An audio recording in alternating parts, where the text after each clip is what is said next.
السلام عليكم ورحمة الله تعالى وبركاته. أنا سلام يا خيارتي القارية ملك استاجوكتاد دافع عالم كحيران دائما اوفيشيال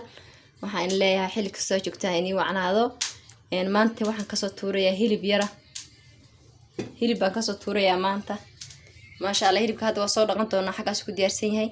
alaabtaana waa ku darsan doonaa waxaan hadda ku darsanaa marka hore basal xabad basala dhowr xabo toona xawaaji isku dardara kabsar caleen cusbo iyo bambanooni yara marka hilibka waa soo dhaqaynaa insha Allah marka hore hilibka la dhaqaa loo baahan yahay la falo asxaabe waa soo dhaqanay haddana waxaan ku dadsanaa adeegeeni yara ku darsanaa qaado cusub waxaan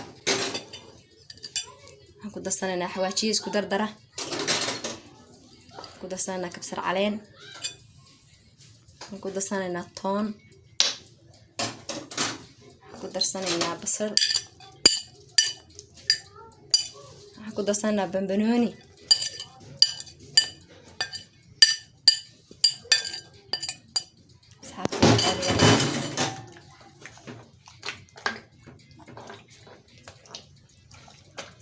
haddana dabkeeni waan soo saaraynaa asxaabey qaybaha dambe soo ku soo baxay waxaan ku darsan doonaa la socda insha Allah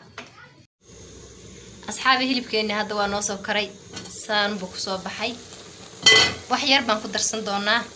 insha Allah aad buu bisliya qofkii garanaya ishu ka garanaya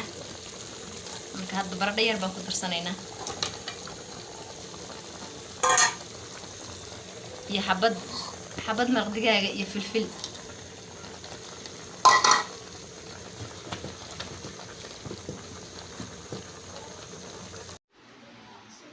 asxaabteeda qaaliga qiimaha iyo qaayaha leh qadada insaan ku soo baxday bariiska ma tusin markaan kariyay qof walba dabcan bariiska uu yaqaana hilibka waa kariyay ma sha Allah hilibkiisana ku soo baxay very soft isha ka garanaysaan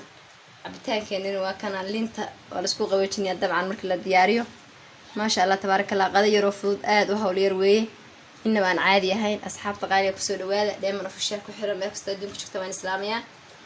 qada hore loo joogto ku maasantahay comment iyo like iyo share nasi hadii qof cusub tahay inuu soo biray subscribe leh gabalka furo channelka rukumo ma sha Allah asxaabtida qaaliga isla socod wanaagsan ku soo dhawaada dheeman official